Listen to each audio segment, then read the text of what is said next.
The shocking truth behind the Caylee Anthony trial.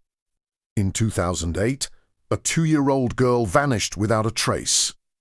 Her name was Caylee Anthony. For 31 days, no one reported her missing. Not her mother. Not her family.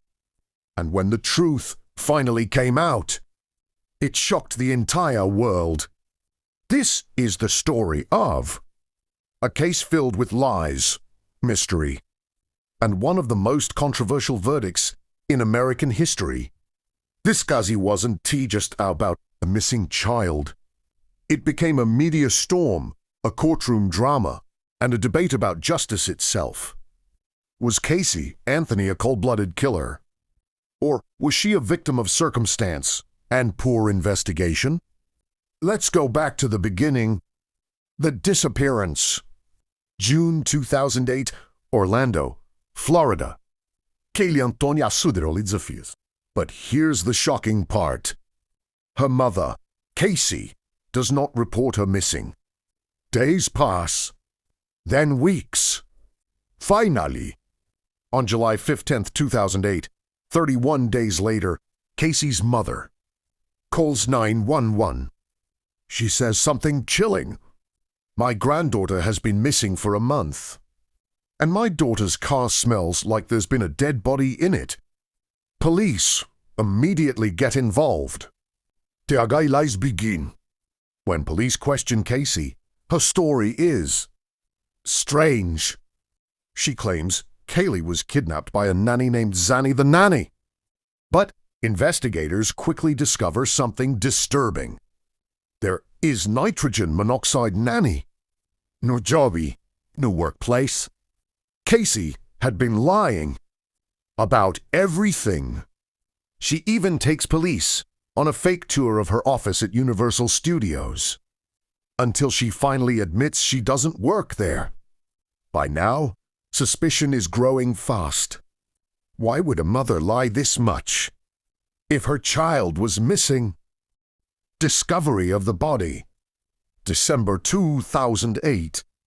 6 months after Caylee disappeared, a utility worker discovers skeletal remains in a wooded area near the Anthony family home. The remains are later confirmed to be Caylee Anthony. Duct tape is found near the skull. Now the case changes.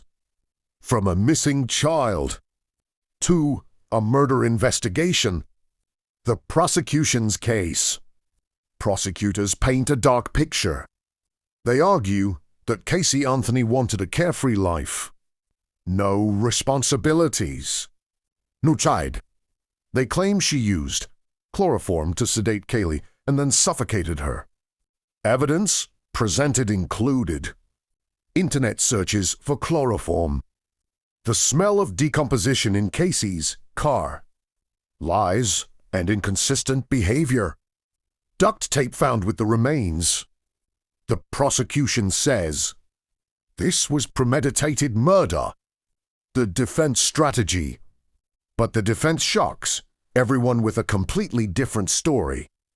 Caylee's lawyer argues Caylee accidentally drowned in the family pool. He claims Caylee's father helped cover it up.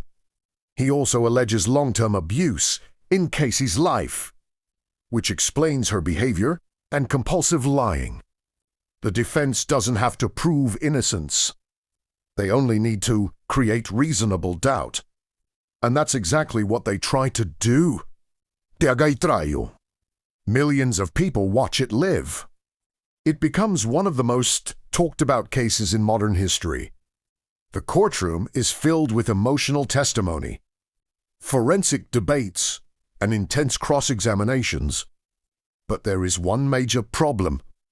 There is nitrogen monoxide direct evidence linking Caylee to the murder. No DNA. No eyewitness. No clear cause of death. Everything is circumstantial. Teagay verdict. July 5, 2011, the jury delivers its verdict. Not guilty of murder. Not guilty of manslaughter. Caylee Anthony is only found guilty of lying to police. The reaction is explosive. People across America are outraged. How could a mother accused of such a crime walk free? The Caylee Anthony trial remains one of the most controversial cases ever. Some believe she got away with murder. Others believe the justice system worked as it should. But one thing is certain: a little girl lost her life, and the truth may never be fully known. What do you think?